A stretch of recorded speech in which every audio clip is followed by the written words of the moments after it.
I would like to know, is there any standard routes that are created for like the trawlers? Because I don't know how you people are able to create the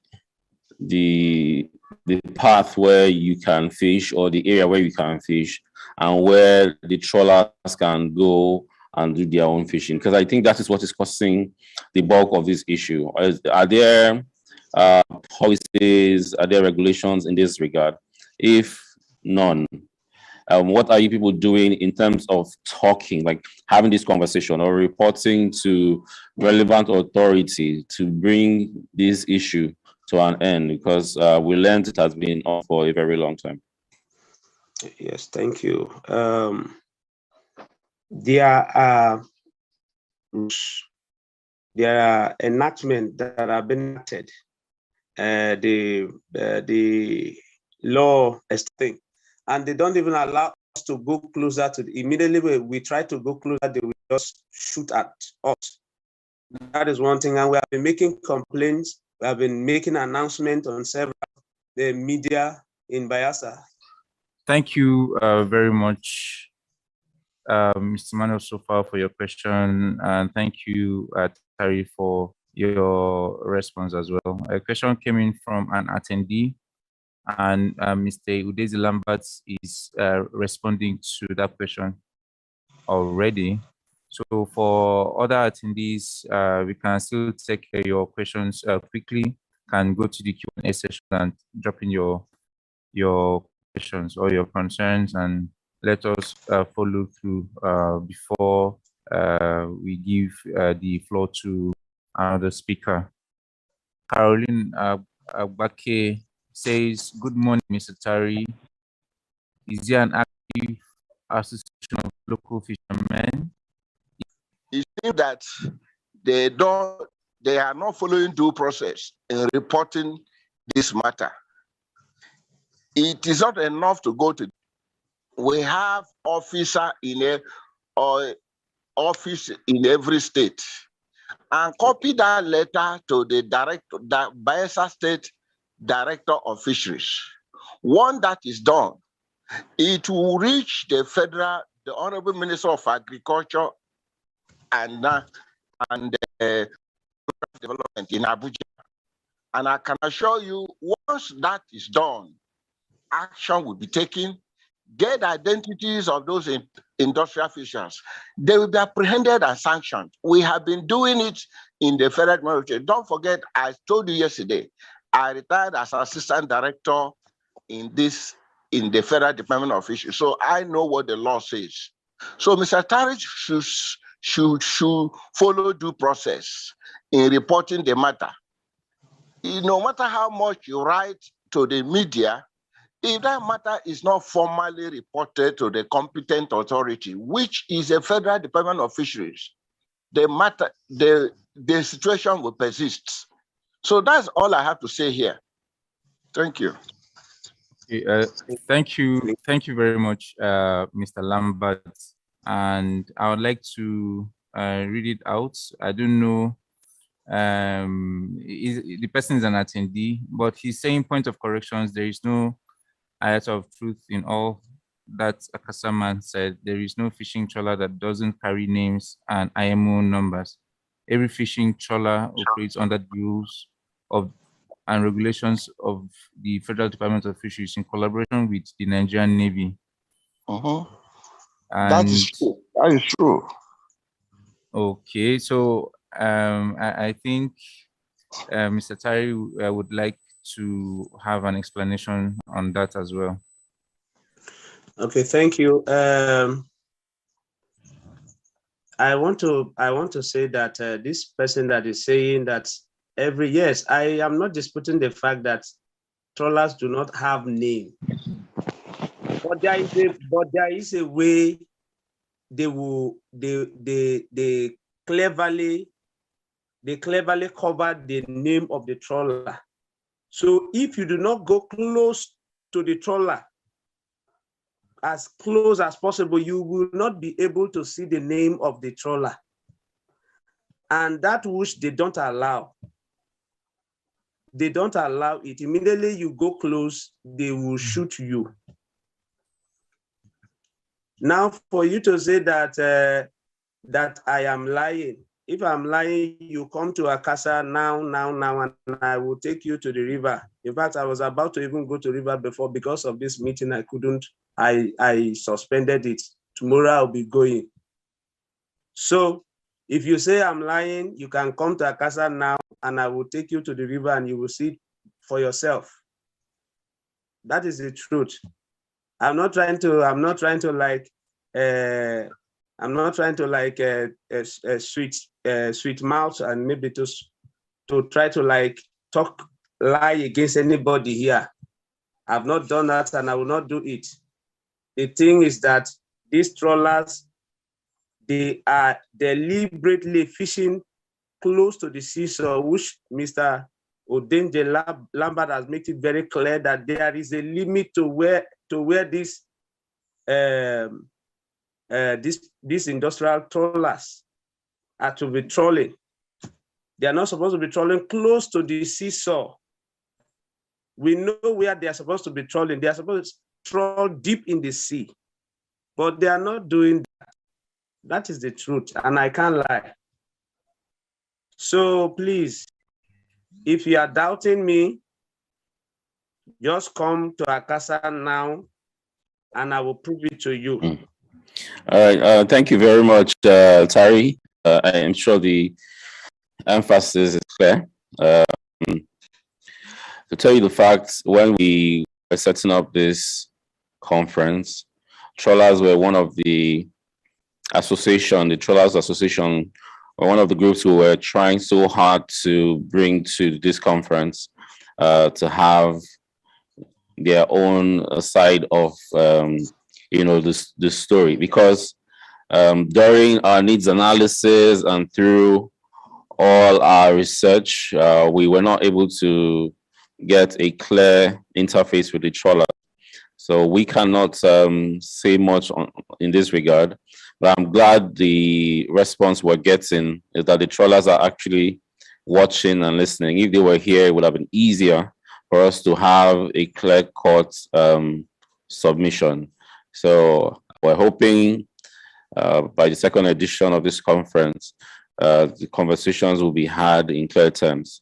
But going forward, we are also going to say what we can do in talking to, the authorities to see how the disparity between these two groups can be resolved, because we need our ocean safe from any form of challenges, especially security. Thank you. Thank you very much, Mr. Manuel. I have seen one last question in the Q&A, and it says, "Good morning, Mr. Tari. What's the local government authority doing in order to salvage the situation?" Okay, thank you. That is what I'm saying. The local government authorities, they are not doing anything. I have to be direct and say they are not doing anything. We have made this position very clear. I am a member of the local fishers union. We have made this position on several occasions to the chairman of our local government, but nothing has been done. That is why I am still presenting this matter here with the help of SOFER. SOFER have come to Akasa in several occasions, and they have carried out so many research on this issue. I have attended once one of their workshop, and SOFER is aware of the situation. If you come to Akasa now, I'm not the only person that is in Akasa. Akasa is a clan that is made up of so many communities, about 19 communities. And when you go to Okumbri, Okumbri Beleu and all the rest, they will tell you the same thing. So that is the situation we are facing. That is why I'm presenting it here, because I believe that SOFER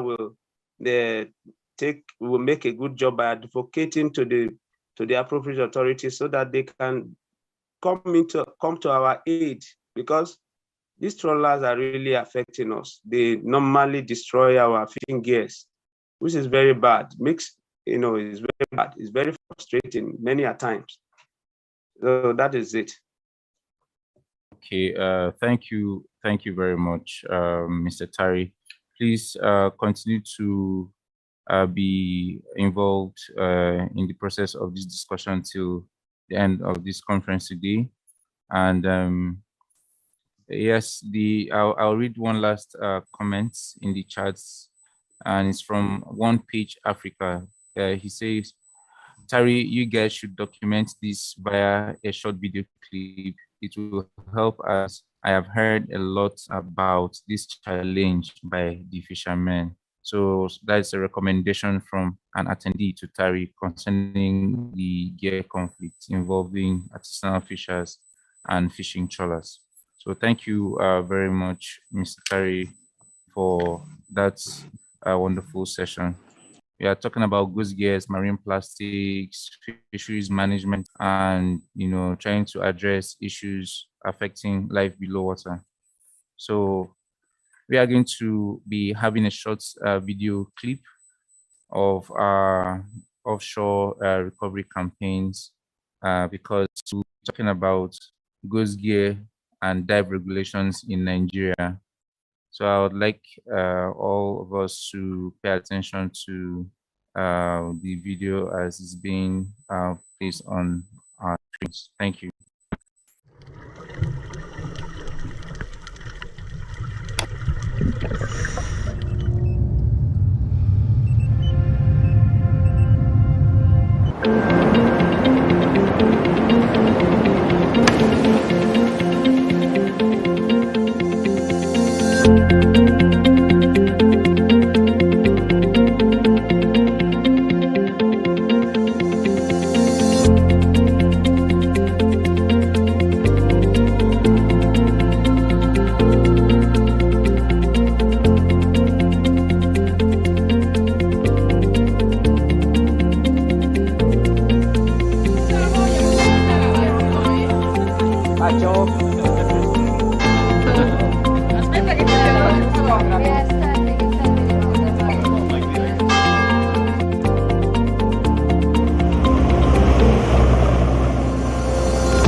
We are very happy to be here again.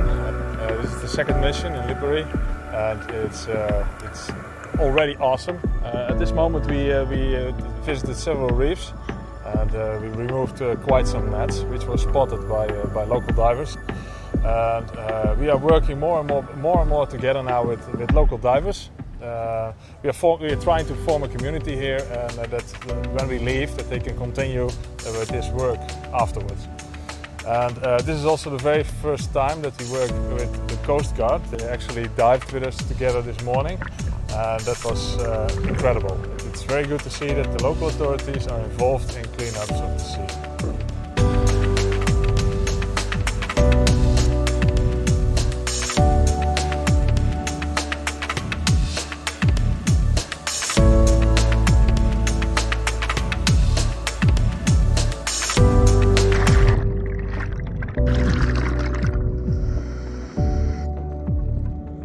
we find not only nets on the water, it's nets, it's long lines, lots of fishing gear. We also find lures a lot, but a lot of car batteries and just general rubbish. Trolleys for kids, bikes, clothes. You can just not come up with it, but we will find it on the water.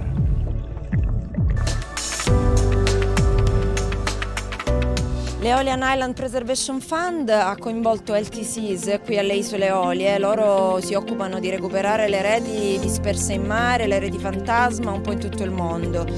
Noi consapevoli appunto che questo anche qui è un problema, abbiamo deciso di coinvolgerli, abbiamo creato una partnership che è partita lo scorso anno e che sta adesso continuando, che stiamo portando avanti con successo, coinvolgendo i pescatori, i diving, le autorità locali, la Capitaneria di Porto è stata di grande supporto, la Guardia Costiera, ma anche il Comune di Malfa che stoccherà le reti che poi verranno recuperate, bonificate e riciclate.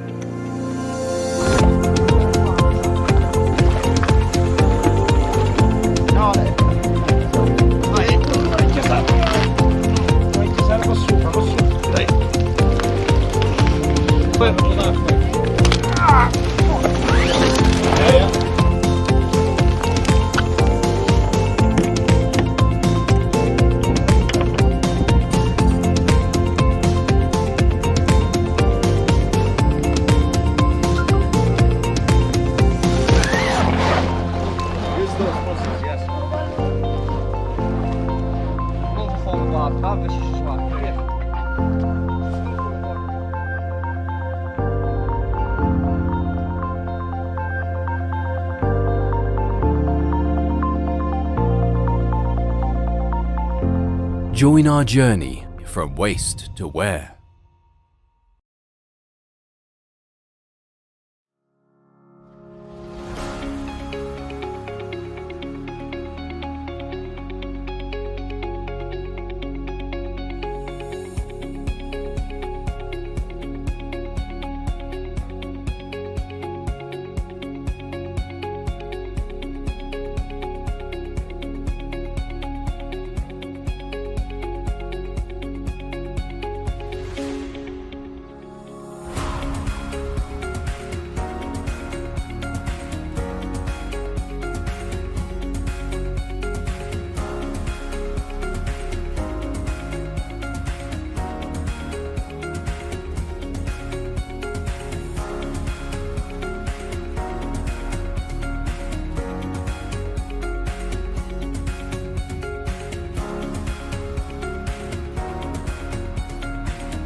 Because we had it at 10, at 10 meters. We went down 10 meters into the ocean, and you were able to find lots of fishing gears. Yeah.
More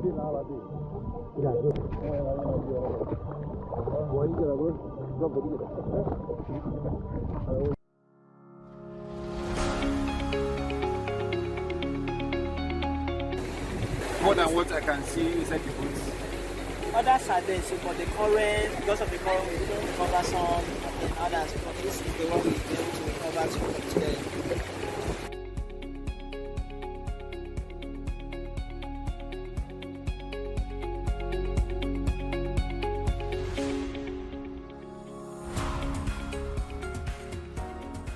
Wow.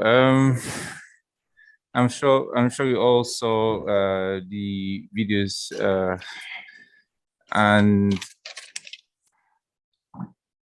one showed offshore recovery of those gears by some divers, volunteer divers in by Asian rebirth, I think somewhere around Land Islands. And the second video showed an offshore recovery campaign by volunteer divers in Nigeria. We coordinated them for the Dive for Data workshops, and we had to do a demonstration. We were interested in seeing what capacity the local divers could, express in the attempts to recover those gears. When you compare it to the first video you watched. So I think we'll open the floor now for deliberations, observations, concerns, and recommendations, because we are talking about ghost gear dive regulations in Nigeria. Thank you. Thank you. I would like to jump in there. So the Fishing Net Gains project has some basic components. I think that's what we have not aligned from the start of this conference, and Dive for Data is one. So our components, we're trying to create like a circular economy in a cyclic system where it starts from engaging communities. First off, we do a needs analysis of every community before we go into that and make sure they are willing and ready to integrate the project into the community. When we go through that, we also get to have them donate a piece of land for our hubnet. The hubnet is a facility that definitely helps in collection of waste and therefore processing it into materials where women can use for crafts and all that. And in the recovery process, we have recovery both onshore and offshore. Onshore are the ones that have been dumped at the beaches or anywhere around it that can be recovered. And then the fishermen also retrieve the ones that have been lost or abandoned in the ocean, and they deposit them at the hubnets. We have a reward system we're working on where you're going to be paid per kg. And now, one of the most important aspects of this component is the Dive for Data program, which is a concept we developed to engage divers. So divers dive for various purposes in Nigeria, especially for pipeline welding because of oil exploration. And so we engage them to volunteer to do this dive program and also give them basic lessons on ghost gear diving. And so that's where we have been able to we have done this dive program in literally 4 communities, and these divers have shown immense interest in trying to help to recover ghost gears. But this is a practice that has been ongoing around the world. Edgardo Ochoa will give us a little insight to his experience. He has been diving for ghost gear for some years now. But our experiences have shown that there's a strong association of divers in Nigeria. They were invited for this last minute. We didn't, they were evasive. We're hoping that they would be listening or following with this program, and to see the need why we have to get them fully involved and indoctrinated into this whole program. Like you saw, the clear difference in kits. I mean, in the gears, one for the diving. You know, we're still battling to get the diving kits, professional training, and the expertise to be able to do this. This diving is done at deep sea. They are deep sea diving. I mean, the ocean bed, it could go as low as deep as 30 meters or 50 meters at some point. So to be able to dive that deep, you need the required kits to take you to each depth. So if you're a diver, you're here, or monitoring online, please, we want to further engage. But for now, I would like to call on Edgardo Ochoa to just give us a little insights to Ghost Gear diving and regulations and general regulations. And let's see if this will align with what we have experienced regarding the Nigerian regulations on diving. Good morning. Can you hear me right? Yes, I can hear you. Thank you for staying with us again this morning. Yeah, well, it's 5 a.m. here, so oh, I'm okay. happy. I'm happy to see. This is a wonderful video you showed from my good friend Pascal from the. He's from the Netherlands, and the main difference is not the diving gear, the diving kits they use. The main difference is the highly training they have. There's a group of super advanced divers, super safe. And I think the next step, as we talked yesterday, have to be on baby steps. My main concern is not is for the safety. In your video, you have a solo diver with not the proper diving gear to do the remove.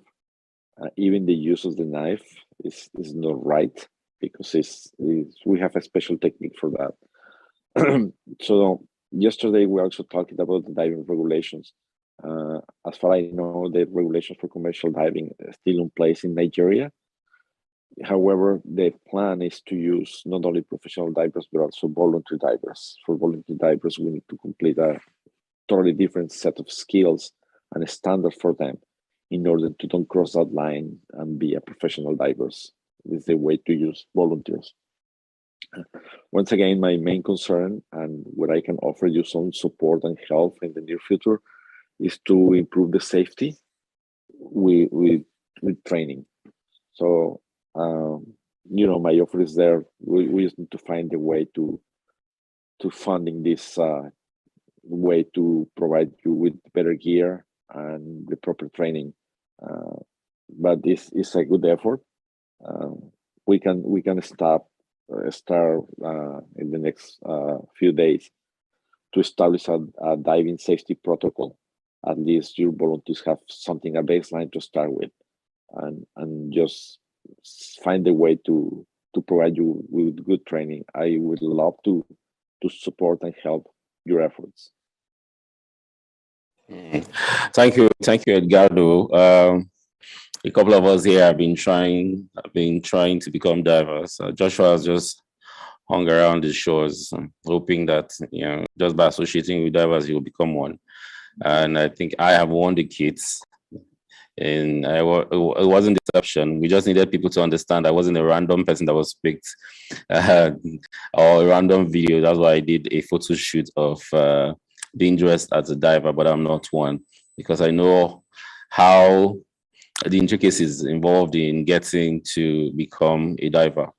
But God, I also want to ask you is, I know, like, the first video we saw of your friend and the team are volunteer divers. I want to know, is there a way, or do we have to seek certain regulations to invite or give international divers or international Ghost Gear volunteer divers the opportunity to come?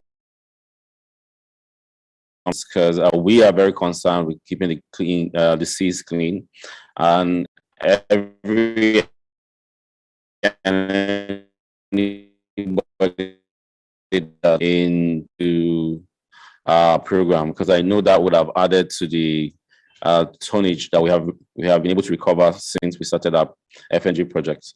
And so I want to know, do we need to interface? I know the Ghost Gear UK, we follow them on social media, but we have not been able to engage because maybe they don't consider that we have expertise enough. But in any case, could you give us a little insight to international diving and invitations to dive around oceans, especially in Africa? Well, this is a very interesting question. The Ghost Diving Group is in several places in Europe, US, and Canada. So I know, once again, they highly skilled with amazing training, and they basically dedicate to deep sea recovers. Amazing.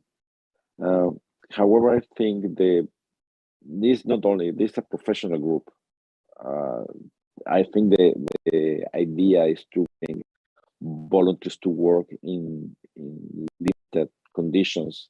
Means there is just a few divers with the skills and training to go deep enough to remove that gear that we saw in the first video with Pascal and his people. However, I think with not that specific training, but something not that technical, we can provide the baseline for recreational divers to support your efforts at different depths. I mean, my idea with the training that I designed with Paddy is to bring the tools and the skills for recreational non-professional divers to dive up to 20 meters and recover nets in that range from 0 to 20. That is actually pretty safe, and there is a lot of gear, unfortunately, to recover that.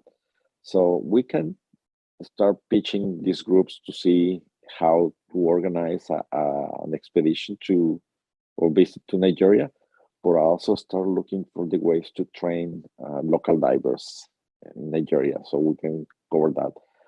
The level of training and the skills that used on the first video is complicated to achieve. It's a lot of experience in that videos. I mean, these people have years and years of experience. So once again, I would like to start with baby steps. Let's start with the basics. I love the idea that you actually looking to be like the Ghost Gear, the Ghost Fishing UK. But I take it easy, man. We have to do it in easy steps. Let's certify you guys as divers first, and have the proper gear to do some recovers. But yeah, we can explore with different groups how we can bring a group of divers, volunteer divers, to Nigeria.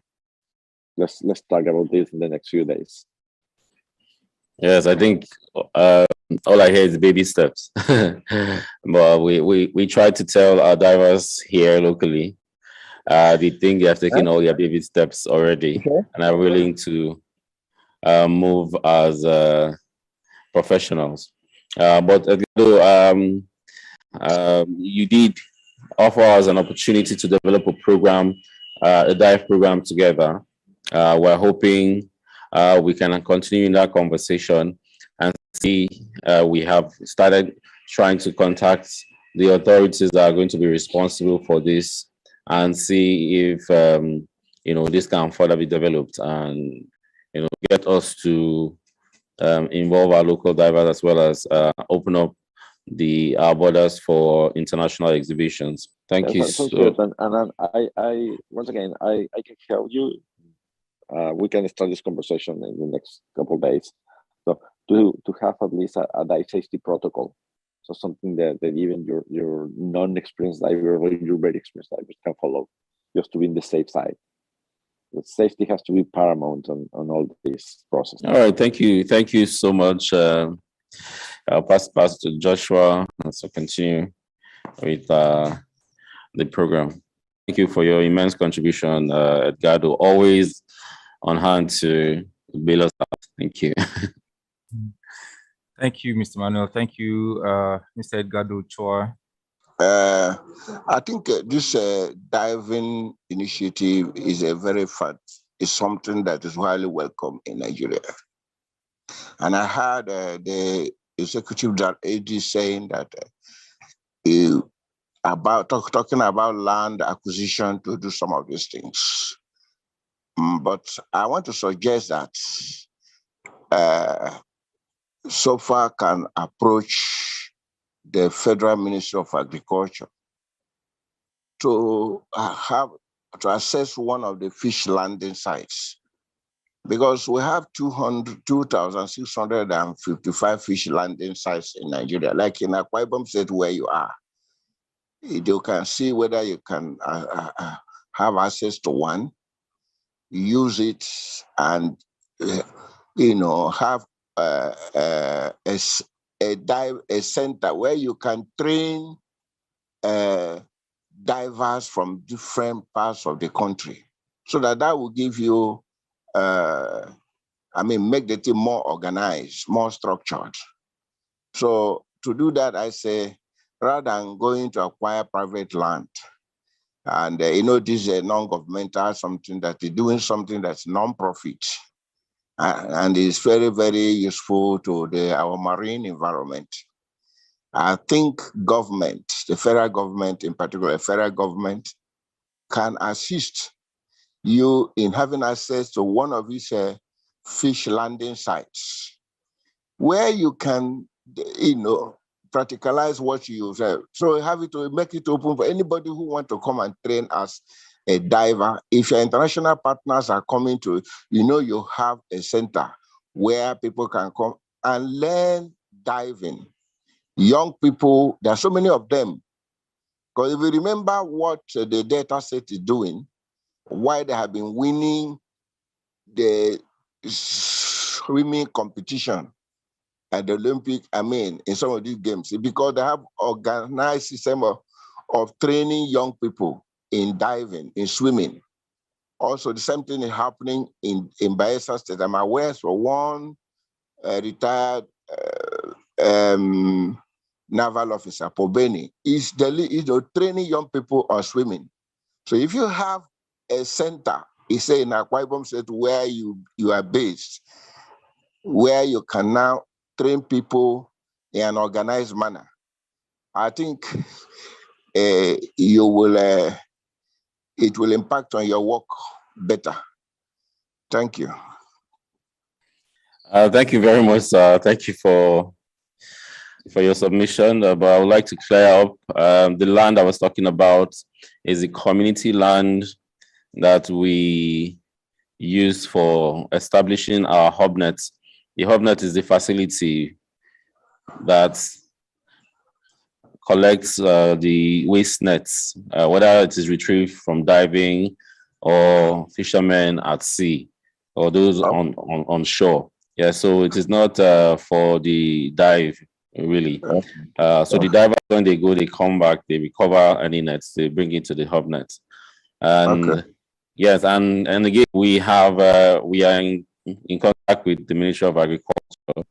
We do try our best to reach out to authorities, and I would ask that experts like you should also write papers or recommendation for governments to have maybe a better deliberation with us, because our projects are developing and at a fast rate, and we would love to engage from the initial phase. Presently, we are funded internationally, but we want the Nigerian government and African government to be involved in this process as well. So as an expert, your papers, your recommendation to these authorities will be key to helping us find some footing in this regard. So thank you very much, sir. Okay. Isa Mwazu is really interested, and he wants to know how or what will be their contributions, so to speak, fisheries management, like chat fishing, artisanal fishers and all of that? How do they come in? What does your institution have, for people that do inland fishing or fishing around the Lake Chad region? Well, thank you very much. Incidentally, that part of the country, as we speak, I live in Taraba, Jalingo. So I'm quite familiar with about the fisheries, inland fisheries in the Northeast zone. This is where I retired from. Now, the Lake Chad fisheries is the largest fisheries in West Africa. And according to the study conducted by the Natural Resource Institute, that fisheries is valued at $1.2 billion, the value of the Lake Chad fisheries. And there are 4 countries, members of the Chad Basin Commission: Nigeria, Chad, Cameroon, and Niger. These are the ones that control the Lake Chad fisheries, just as you have it in the Great Lakes. Now, in the past 9 years, the fishing of the Lake Chad have been hampered because of insurgency. And but the I'm getting from my people in Maiduguri is that because of fishermen are beginning to return at Lake Chad. As a matter of fact, that is one thing that sustains the economy of Borno State and Yobe State, fishing on Lake Chad. And but one challenge in the Lake Chad is that over time, the storage capacity of that lake has reduced drastically in the past 60 years. You have a situation in which the thing has reduced by over 95% because of climate change. Drought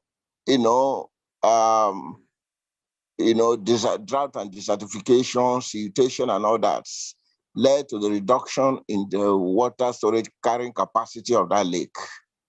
So if you observe, that is why Mr. President has been at any fora, is always saying that, pleading to the world, they should make effort to recharge Lake Chad so that people can resume their life there. So as it is now, because of some level of improvement in security, I was told that people are returning on the Lake Chad for fishing. I invited some people to join this thing from Maiduguri, members of the Fisheries Cooperative Federation, to join, because I did that deliberately. Remember, right now, there is a funding, massive funding going to that place from the World Food Program. World Food Program is investing $375 million on food security in the Northeast zone. So some of this will go in the revitalization of fishing in Lake Chad. So not just Lake Chad, there are other areas in the Northeast here. There is a lake here in Taraba of over 30 meters long. It's a tributary of River Benue. So there are other wonderful water bodies here, not just Lake Chad alone. So, I was coming to that. SOFA should try as much as possible to extend its activities to the inland states. Remember, Nigeria has over 14 million hectares of open water body, spanning over almost 150,000 square kilometers. This is where fishing takes place.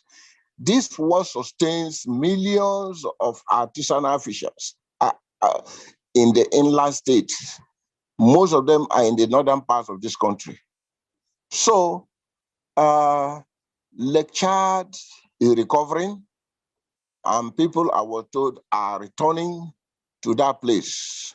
So SOFA can do well to see how they can key into that place. You don't have to do, you can raise your facilitators in that state so that if these are people that can even be giving you data, situation reports, so that you know where you can go or not. So that's what I can say about Lake Chad now. Incidentally, that's why even I did my service there some years back, so I quite understand the fisheries of Lake Chad. And you know the baga fish.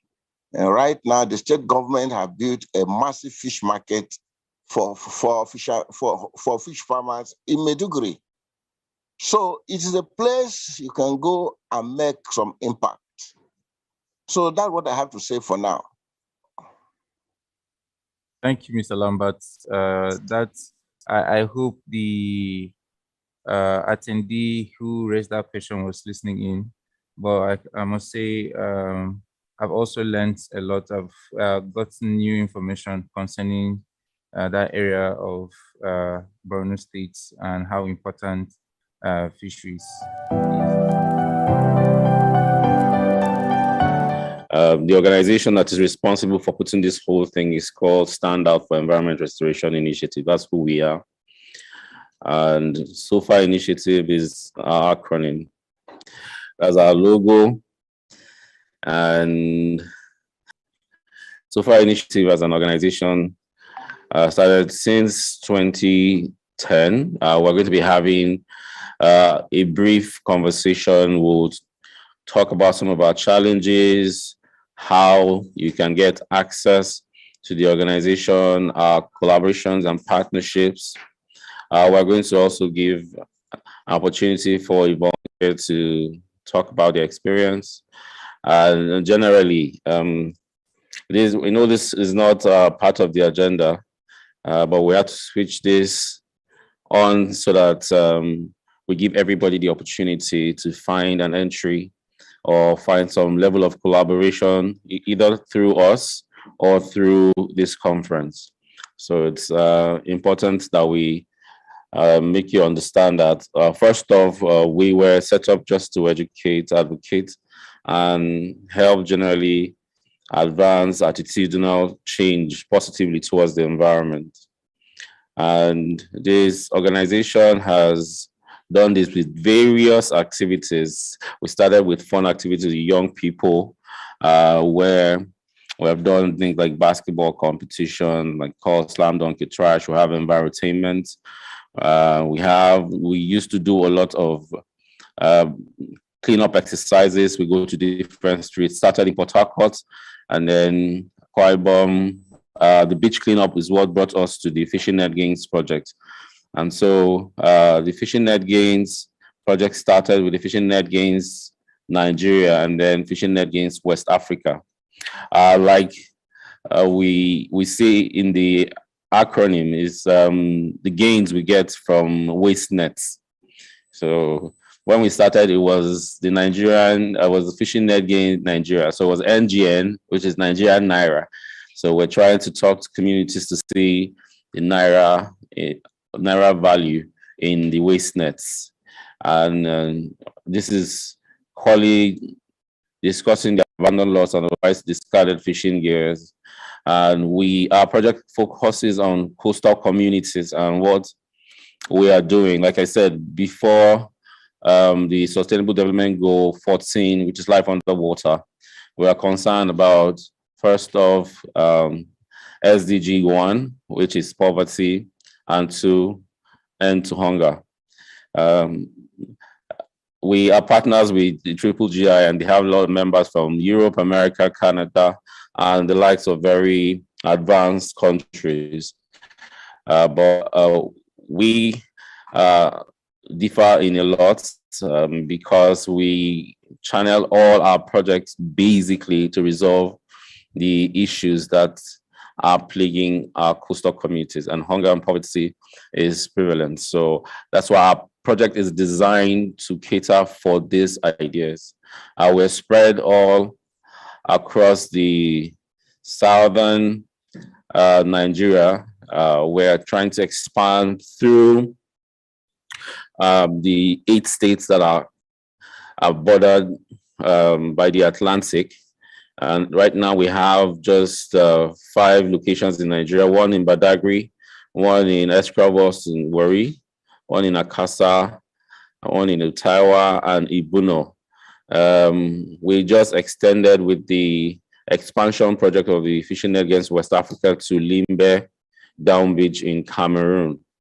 And we are hoping that we would establish at least 1 hub net in every coastal communities, and we have every coastal community in Nigeria, and we have 25 of them. And when this is done, this will be like seed planting. We're hoping the hub net will expand. We also have further plans to engage ports. We know ports receptacles are situated around the ports, but the hub net as a replacement, will be a good value for our ports. So very soon you would hear the hub net locator as an application. So we would have the hub net situated all around the coast of Africa, indeed the world, and you will hear of the hub net locator app that would help whether fishers or shippers to find a hub net in case they recover this waste net from the ocean. We want to be able to give them an opportunity to home to at least 1 hub net to be able to deposit for further engagements. Our projects, like I said earlier, first off, we do preliminary investigation, our needs analysis. Are there evidences of ghost gear in these communities? If yes, then we proceed to engage the communities, sit down, talk with the elders, the youth, and the women on the need for our project, and also let them know that it's going to be integrated. If they want to integrate and own the project, we're willing to. We don't set up our project because we want to continue living there. We just want to teach the communities the ideas, get them involved, because when we get to the business angle, which some of us are developing now, we would eventually help them find these values, because at the core of it is to improve the livelihood of these communities. And so after engaging the communities, we get involved in our research and development, make sure we understand the needs, the value for what we're bringing to them. Unlike, I'll say, what most governments do, they look at these communities and they say they know what they need. And so whatever they feel, they just hand over to them. And a lot of times, I think the key value is if there's an issue somewhere, the person that has the issue should be at the fore of the conversation. So we will not be here and be planning for the coastal communities without having them here. So right now we have our communities present here. We have our hubnet collectors and supervisors from all the communities right here. They are basically the people who are concerned about, and so even in the resolution we make sure that they are the ones that drive these conversations. So how if you go back to the other slide, and so yes, in the R&D, that's what we want to establish. Once it's established, we get the hub nets, get a piece of land. We don't buy the land, so we talk with the communities and they provide it, because this eventually will be their facility. And then we are able to, because of the funding we are getting now, we're able to establish, we've established 5 hub nets, the 6th will be in Cameroon. And these hub nets provide a place where we weigh the nets, so we really have data. We have well over 1 ton of nets being recovered since 2019 through all our hub nets. 1 ton is a lot for net collection. And if we have been able to do this, we believe without even paying or rewarding the fishers, by the time the reward system is ready to go, we would have a whole lot more. When we went to Cameroon, we already have the fishers saying they want to solely be responsible for collecting the nets. And it was a funny conversation, but at the end of the day, we just want to give everybody opportunity to get a reward for every per kg of net they bring to the hub nets. And then amongst the recovery is, you see the picture of the onshore recovery, and the man there was in the video initially. His car was supposed to be among the presenters today. We do both on and offshore recovery. When we do these recoveries, if you go to some of these beaches where fishing take place, you see some of these nets deep into the sand. So our hub net collectors are youth employed by the communities, employed by us from the communities. So they go pull these nets out, clean them up, and process them, and then we hand them over to the women, which we train. We train 50 women per community. It's a lot. It's short time, but we're working on building this CIC, which is a community integration center. This center will further give an opportunity after the training for these women to work and continue working in building their skills and knowledge. And also we are trying to create a marketplace physically and online, and give them an opportunity for them to get involved in fish processing beyond just fish drying in the local community. Maybe not such a good thing to say, but there's a lot of middlemen, and we want to try and break this. I think it's an unfair balance where middlemen just take the chances for these people to engage either in their processing or their sale of their produce, and they continue to live in poverty. So to break the poverty cycle and reduce hunger, we hope to improve in this regard their market value for their produce. And at the end, it's one thing we do is we do a stakeholders workshop. This workshop, after talking to the communities, engaging them, setting up the hub nets and set up the recovery plan, we talk to the governments. And these governments are ranging from the maritime to environment to agriculture, to even the local governments, to get them to begin to pay attention to these issues, as well as getting involved with international organizations that are willing to fund some of these ideas. And then the Dive for Data is what we just finished talking about. And the craft workshop, women empowerment. Jum here is one of our staff that always talking about some of the values of women in everything that we do. And I think it is core.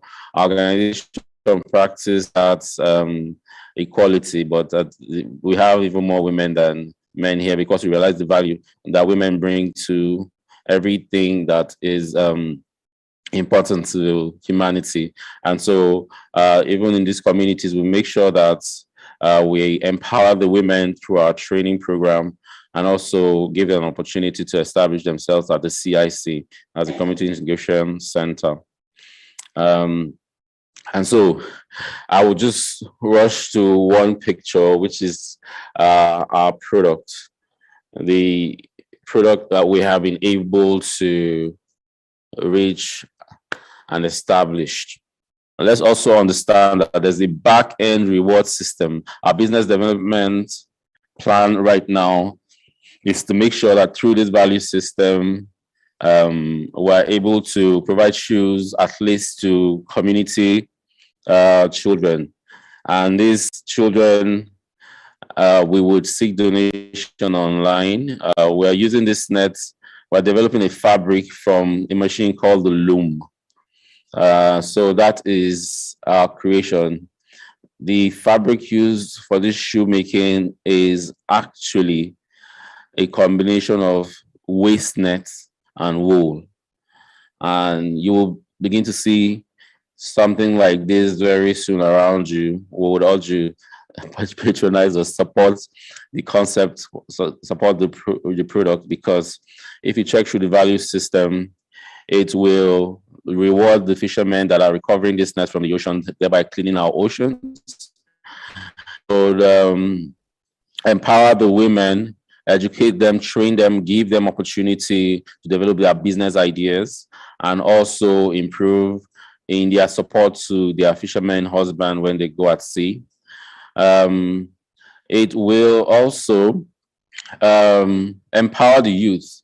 We only employ the youth of each community in our hub nets. We don't take people from elsewhere to employ at the hub nets. And then we have the youth program. We have the youth volunteer program as well that engages in the welfare of the community. And lastly, the children, which are of key value to the world. I mean, we're here today, but we need to do more to make sure that they do better than we are. So instead of them worry about shoes, we're working to see how we can empower their parents and also provide shoes for their feet. So through this value system, we have been able to set up the fishing net gain project. And I want to urge you to go to our website. We have a donate button if you would. We call for willful donations. We want to do a whole lot of these things. I speak projects that's brought us to this far is funded by the Department of Fisheries and Oceans Canada. It ends in March. And so we're looking for more funds to continue in this concept projects and in this direction to empower not just our communities, but our ports, our seas, and also to improve in the livelihood of humanity. So on behalf of myself, I would want to, my team, I would like to give a little chance to have conversation within the house about what we have been our challenges, how to get into the organization, and we'll hear a thing or two from has volunteered or is volunteering the organization, and then a few of the brains and the smart brains behind this organization. Well, when it comes to protecting the environment, we were talking about protecting humanity, and pollution is one of the most hazardous factors that affect the environment. So when I came on board and I saw that SOFER Initiative's vision and mission was geared towards creating awareness and coming up with positive change to improve and to enhance attitudinal change towards the environment and to create that consciousness. I think it was something that was really delightful for me, and I felt that being a part of it will also help me to contribute my own quota to help in the prevention, mitigation, and reduction of waste. Thank you, Ben. Your experience is almost everybody's experience. Like you have shared your experience amongst us. So thank you. Ben has been a phenomenal guy from his interview. First time I had a conversation with him on the phone, I was really impressed, and he has kept the impression of. Thank you so much. It's actually Ajurogene Amadi. Thank you so much, Mr. SOFER. Today, I would like to welcome everybody, and I would like to talk about the challenges that we faced while going to the field to carry out our research in these coastal communities. Like the theme of our conference, which is collaboration, it is really important for everyone to collaborate so that we can have a sustainable environmental protection. We can have a sustainable framework for environmental protection in Nigeria. They say that the environment is multidisciplinary in nature, and I agree, because we need a lot of experts coming together, experts in different fields coming in together to collaborate and work on getting an excellent framework. We need biologists, environmentalists, fisheries scientists, we need physicists, we need divers to come in and work with us. Because one thing is lacking in Nigeria, most especially in the Niger Delta, is the lack of relevant data to support our work. So we need everybody. If you're an expert in your field, we need you to come in, talk to us so that we can work together and generate the necessary evidence we need. Especially when it has to do with data and research. We need to present more robust research and showcase what's really going on in Africa, and in Nigeria and in Africa. Thank you very much. Hi, good morning. I'm Weme Batikile Titakpan, a volunteer at SOFER Initiative. I got to know about this opportunity online and I applied. Since then, my journey has been exciteful, and from the onset, I have a background in fine and industrial arts, and working with SOFER Initiative has expanded my intellect. Working with SOFER is an amazing experience. I've been able to think outside the box, and it makes me feel I'm part of something really big.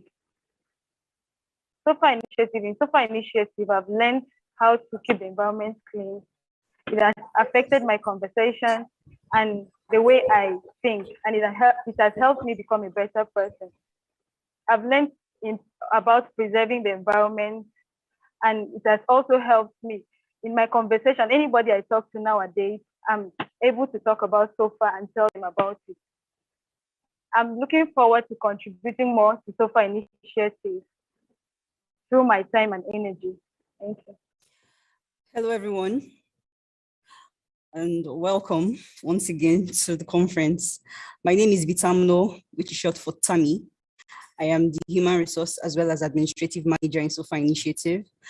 I'll basically be giving a run-through on how to either volunteer or work with us full-time.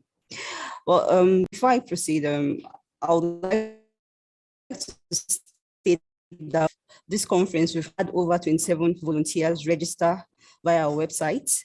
So for intending volunteers, it's pretty straightforward. Is to register via SOFER Initiative website, which is www.soferinitiative. You can find a volunteer form on there to fill. Once that is done and submitted successfully, you get your data and updates your info, registered volunteers, to keep them abreast on activities, opportunities and available. You can either decide to volunteer with us full-time or be an activity volunteer. So as the name implies, it means you only render your service when the organization is engaged in any project activity. For full-time work with our organization, this is basically dependent on project needs and funding. It is on the basis that the organization carries out recruitment, and our recruitment processes are pretty straightforward as well. We have advert placements that are made based on project requirements, and they are displayed on all SOFER Initiative social media platforms, Facebook, Instagram, LinkedIn. I would like to also note that SOFER Initiative does not engage in any form of discrimination during recruitment processes. We, however, prioritize our volunteers, both past and present, for available positions during recruitment, as long as they fulfill all requirements. We look forward to having you join our very vibrant team in whatever capacity, as we continue to promote attitudinal change towards the environment. Thank you. I would say it's a huge opportunity and privilege to be given this platform. First and foremost, my name is Edith Young Johnson. I happen to be the research assistant for this great organization. Well, as someone coming from the food and agricultural background, I was very concerned about food and hunger, world hunger.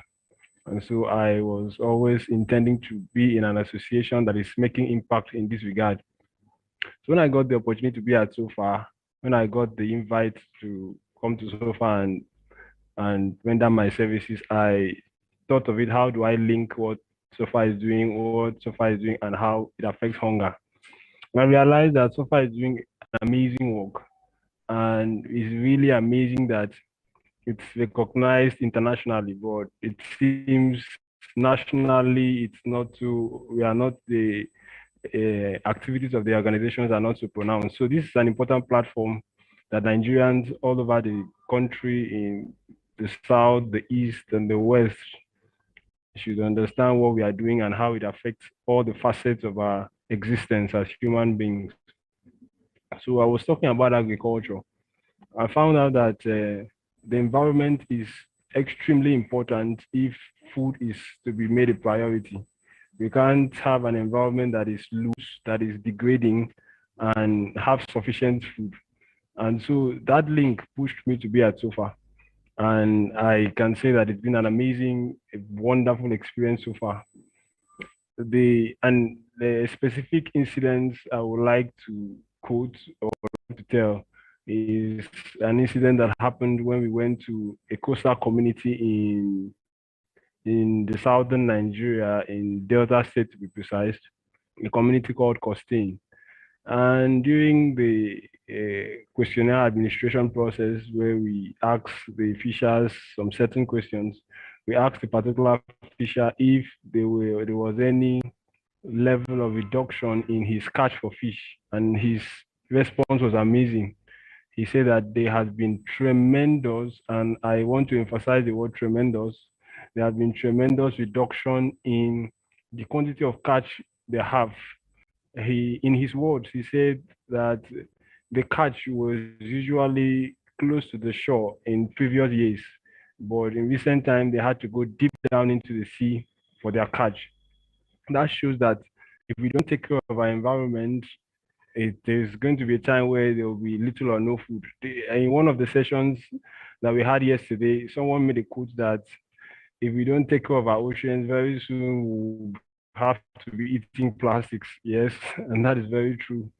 And that's why what SOFA is doing is very, very important. And I want to say that it's amazing to be at SOFA, being at the research, at the heart of research. I've been able to work with some amazing personality. You could hear from the research manager previously. It's been a team where we are pushing an impact globally, not just in Nigeria, because if the food in Nigeria is affected, the food in Africa is affected, and then the food that the world consumes is also affected. So having said all that, I want to say that that has been my contribution so far, and it's going to be amazing thing if you can partner with SOFA in one way or the other. It's an opportunity to contribute some level of quota to the betterment of our society and for the generations to come. Thank you very much. We can't have the detailed resolutions now because we have to do a couple of researches, confirmation, and checks before we're able to put this information out. We will give you a brief of the resolution that were reached at the breakout sessions, and then the documents will come thereafter. I will just quickly go over the resolutions that were reached yesterday in the breakout sessions. We had about 6 breakout sessions yesterday to enable deeper participation and contributions from attendees and panelists alike. And I would like to say that for some of us who were not here yesterday for the breakout sessions, or who didn't have the opportunity to join in all of them, but you would like to still contribute, I think you can still send in your concerns and your take of through our email. We'll drop our email on the chat box so that you can send in your resolutions. If you go through the agenda, you see the themes for the various breakout sessions we had. So you can go through these themes, and whatever you think we need to consider in the resolutions, you can go ahead and forward your concerns via our email address. Then I'll be reading out some of these things, but by the 24th of this month, we will send the entire resolution documents and action plan to your individual emails. That will be a more detailed documentation of these resolutions that is going to highlight the concerns, the needed actions, the actors, target audience, and all of that. So I'll start by looking at breakout session 1. What was discussed was marine protected areas. These themes were chosen out of the understanding we had about the needed solutions, sustainable solutions for goods gear and marine plastics in the course of our research under the Fishing Net project. So the concerns under this topic is that there are no standard protocols that highlight the establishment of MPS in Nigeria. What is available now is still very sketchy with lots of gray areas. So that is the major concern concerning marine protected areas in Nigeria. And so the actions would include research, data, partnerships, conservation bodies, international, the coastal communities themselves, governments at the higher level, like the Federal Department of Fisheries. So we are just highlighting the concerns, the actions, and potential collaborations, so that this way we are able to make sense out of the summary of resolutions I'm reading out. So that was for session 1, marine protected areas. So like I said earlier, if you had missed this session and is of interest to you and you have ideas concerning the gray areas and standard protocols, which I said is a major concern, you can go on to email us so that we can review resolution for that session. Moving on to the next session 2, discussed goods gear diving. In this session, we had Edgardo Chua, who is Global Marine Safety Officer for Conservation International. A lot of ideas were shared, and our concern is that we don't have a dedicated goods gear dive body in Africa, and would like to start with Nigeria as a microcosm to address duty-specific offshore diving, which is targeted as at the removal of goods gear. Yeah. So the actions would involve access to dive communities, goods gear dive regulation spaces, especially as it has to do with safety and gear concerns, training of divers for goods gear recovery, and the collaborations will capture Conservation International, PADI, Goods Gear Dive UK, and all the other stakeholders involved in offshore diving. Session 3 discussed fishing and women empowerment. The core stakeholder in our solution, and they drive the fisheries economy as well. They play a major role as fish processors. So the concerns captured health risk that comes with fish processing, and also the issue of security, because these women are often robbed by pirates. It also has to do with inadequate infrastructures for their labor, as also the issue of financial aid.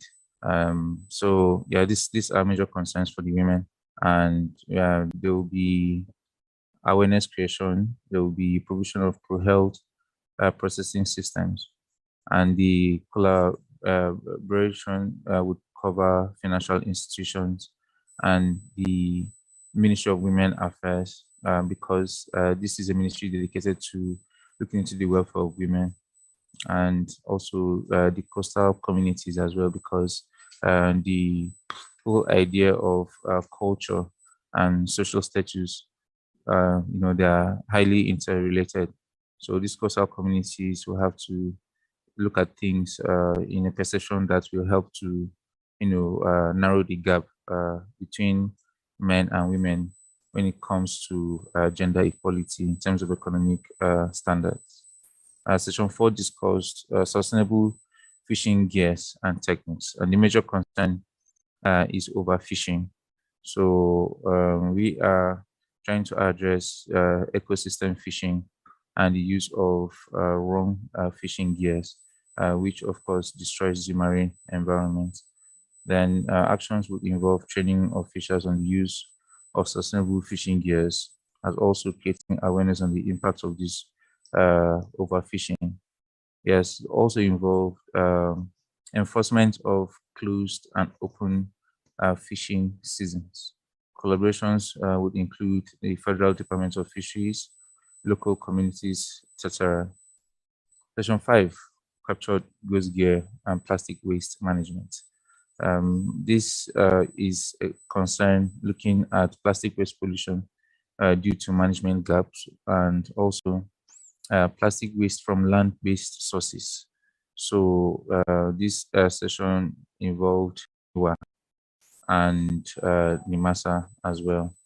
And the recommended actions captured biannual sensitization of coastal communities to support marine litter prevention, provision of waste receptacles for coastal communities across the country, and also working out a methodology that will help in the litter cleanup of these coastal communities. Yeah, so that was for session 5, and the conclusions would include coastal communities as also urban waste management authorities, which will look at the land-based sources of plastic waste and how to track them, and stop them from getting into the ocean. So the last session, which talked about collaborations and partnerships, will be handled by Mr. Emmanuel Sofa. Thank you very much. So you have to go. Thank you, Joshua. I chaired the session 6, which is partnerships and collaboration for sustainable development. And our team of highly professional individuals had conversation in likes to how we want to see a change positively in the direction of funding, and we gladly had Marilyn Sweets, the representative of the Department of Fisheries and Oceans, present, and we realized at every level, irrespective of what the condition is, that we needed to get some form of resources to drive solutions. And so whether it is financial, physical, or otherwise, or whatever material, whatever resources required, there's need to articulate it before a project is even engaged. And so Marilyn was at hand to say that sometimes projects such as ours inspire governments or funders to initiate projects. And I think this is key for people, because I've actually had a couple of friends and individuals ask me how we got the stuff. I told them that when the project before it started, it wasn't the core purpose. We just wanted to solve a problem. And then we were willing to put ideas together, talk about how to bring about solution, whether or not we had resources. First resource you need is your idea. And your idea should be such that it solves a problem. If you are out to think of the profits even before you start, you might hit a speed bump.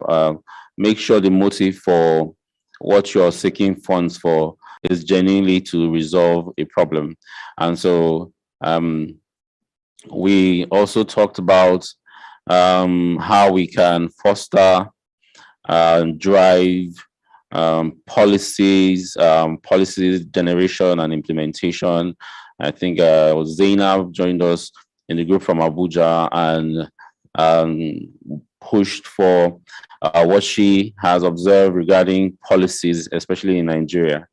And our director, Paulo Fili, spoke about how these policies vary in the advanced world and Africa, let's say, or Nigeria as a microcosm of Africa, stating that unlike what is obtainable in the West or what our project is even driving, where it's a bottom-top approach to solving a problem, because we're trying to solve community issues, and hopefully it gets the attention at the head and then empowerment driven.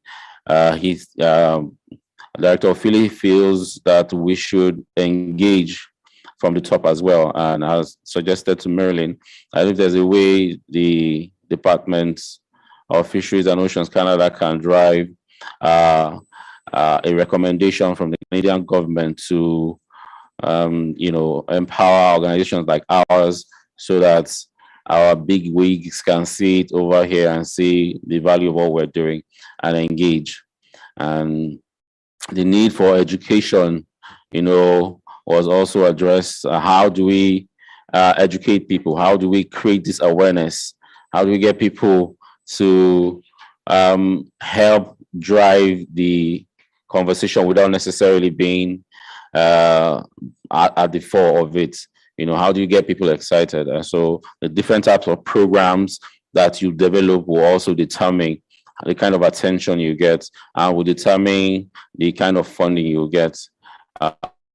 Marilyn feeling to engage with more African organizations because of our project, the Fishing Net Gains West Africa. They have seen the African organizations have and see the potential for what they will bring to global change. And so to resolve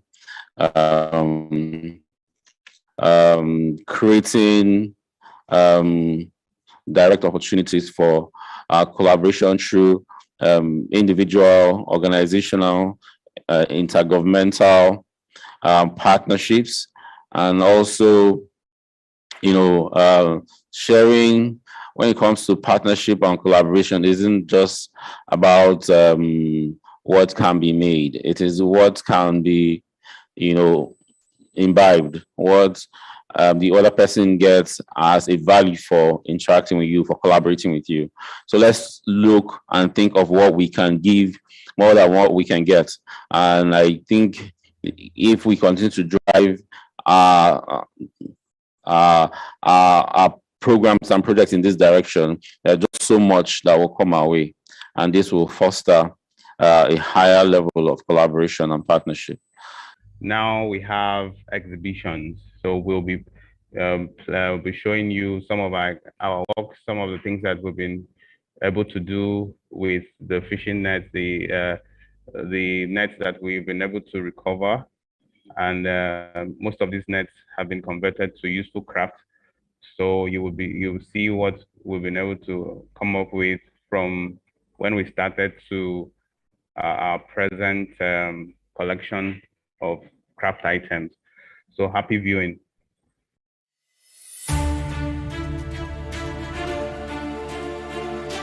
The main goal of setting up the Fishing Hub Net, which collects end-of-life fishing nets, is to create useful and valuable items from something regarded as waste. These valuable items can be sold by the women in the community that has attended our fishing net craft workshop so that they can create another stream of income for themselves. We have come a long way. The first item we created was a waste bin. Then we came up with processes to make ropes, pools, and pom-poms from gill nets that were used to make mats, floor mats, baskets, home decor items, and other products. The cast nets were used to make school bags. We further evolved into weaving the fishing nets using the local loom machine. This loom machine, along with the nets, produced the strong woven fabric which we use to make handbags, slippers, and shoes. Now, this is our latest creation, the sneakers.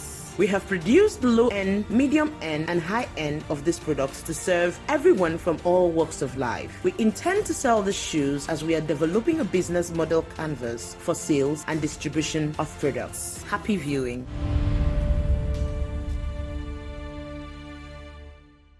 Thank you for that exhibition and the polls. I'm glad it seemed like an exhibition that as well needed. At least we've seen where we grew from trying to fix together idea and making that basket of okay, my team knows where I'm heading with this, but yes, from that basket to the shoes, you know, it has been a long journey through, and now we have a product, or we have products that are coming up to be produced. We want to get an opportunity to be next to Adidas in try for making out something out of waste nets. Adidas is currently selling a product made from ghost gear, but of course with all their technologies, they have a wonderful trainer. You should look it up. This is our starting point. I think we have potentials to do what Adidas is doing and even more. So I would want to thank everyone that has stayed in this conference this time. Again, this is the Fishing Net Games West Africa Conference. Team is Marine Litter and the African Coast Conference 2022. Collaborations for Fisheries and Oceans Canada. And this conference was put together by SOFER Initiative. Our name is Stand Out for Environment Restoration Initiative, and funded by Department of Fisheries and Oceans Canada. We have partners in GGGI, Global Ghost Gear Initiative, and stakeholders from NIMASA, NIWA, NPA, NAPROD, the Ministries of Environment, and all the relevant MDAs in this regard. Thank you for staying through to the end of this program. We know this conference is virtual because of the restrictions of COVID. We're hoping by the time the next conference is ready, there will be no restrictions. And like the poll says, a lot of people would like to have physical conference. So we're hoping the next time we'll be sitting face to face with each other to discuss some of these issues. So on behalf of myself and the team, Emmanuel SOFER wants to say a big thank you. I'm going to hand you over to the chairperson of this conference committee for a closing remark. Okay, thank you very much, Mr. SOFER. Emmanuel, I don't know if I should go ahead with the closing remark because you did almost all the things I was supposed to, you said almost all the things I was supposed to say, but for the purpose of recording, I want to formally close. So we have come to the end of the two-day inaugural Fishing Net Games Conference 2022. The aim of this conference, which has been met, was to collaborate with relevant stakeholders directly or indirectly involved in the operation, regulation, and management of the marine environment in Nigeria as a microcosm of the African coast.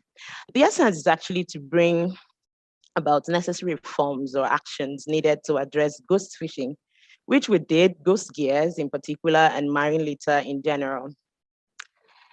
Now, during the conference, we have been able to achieve most of our objectives earlier stated in the agenda, if you were with us on the first day, pertaining to the awareness creation on ghost gears and its impact on African coasts, support actions towards the establishment of marine protected area in the African coast, recommend measures to attain sustainable fishing, which we talked about in our session, group session, where they handled fishing and women empowerment, recommendation of policies and measures for effective waste management at ports, also initiates and promotes the movement of ghost gear dive community in Africa. Oh yeah, we had an amazing 356 registrants. And in day one, we had 322 registrants, and then the total attendees were 77. The percentage ratio was 23. Now, today we have 356 whooping registrants, and total attendees are 54, and the ratio is 15%. We're still grateful. So I want to especially thank our sponsor, the Department of Fisheries and Oceans, DEFRA Canada, for their unrelenting support, and the Global Ghost Gear Initiative, GGGI, in which the Fishing Net Gains project was born out of affiliation with Joanna Toole Foundation, JTF, Oceans Conservancy, and Department of Environment, Food and Rural Affairs, DEFRA, United Kingdom. Remarkable thanks goes to our stakeholders in the fisheries, maritime, and environmental management sector in Nigeria. I'll use this medium to commend and applaud our amiable panelists.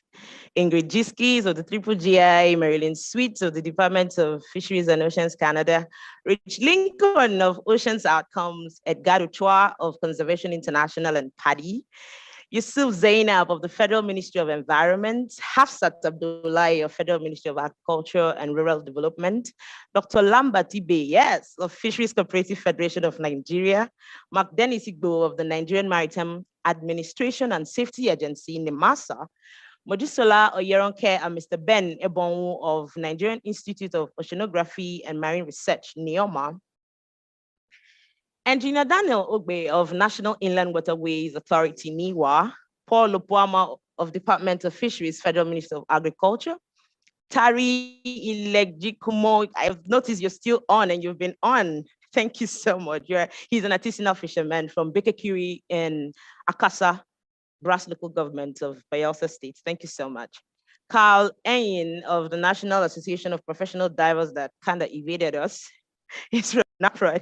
Mrs. Iniu Moore of Ministry of Environment, Akwa Ibom State. Wow, thank you very much, Ma.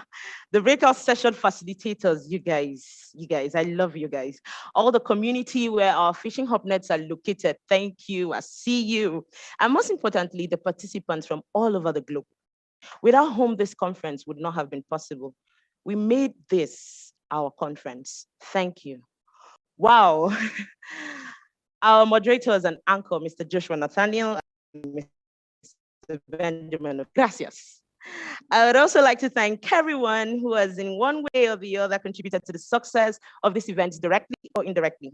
Special appreciation goes to the Executive Director of SOFER Initiative, the boss, Mr. Emmanuel SOFER, for conceiving such an epoch-making gathering of like minds, and the entire SOFER team for enabling the birthing and conclusion of this event.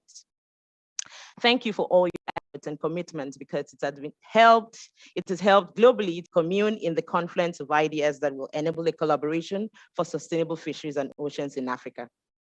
I cannot forget to give credit and thanks wholeheartedly to the Fishing Net Games Conference team. You rock. Please do sign up and follow us on social media platforms shared on the screen and get involved in our projects too. Our website is also shared. You're going to see that. And then the conference email, in case you have to reach out to us. If you want to have in-depth knowledge of what we do, get to our website, is going to be shared on the screen. Now to the future. I want to confidently express my optimism and hope that together we can build stronger connections to see that we achieve and implement the objectives of this conference. One last plea, kindly complete the post-conference survey, as your feedback will help us shape the way we work with you in future. And I look forward to seeing you in future conferences. So the two-day Marine Litter and African Coast Conference 2022, Collaborations for Sustainable Fisheries and Oceans in Africa, is officially brought to a close. Finally, on behalf of the conference team and SOFER Initiative, we say thank you.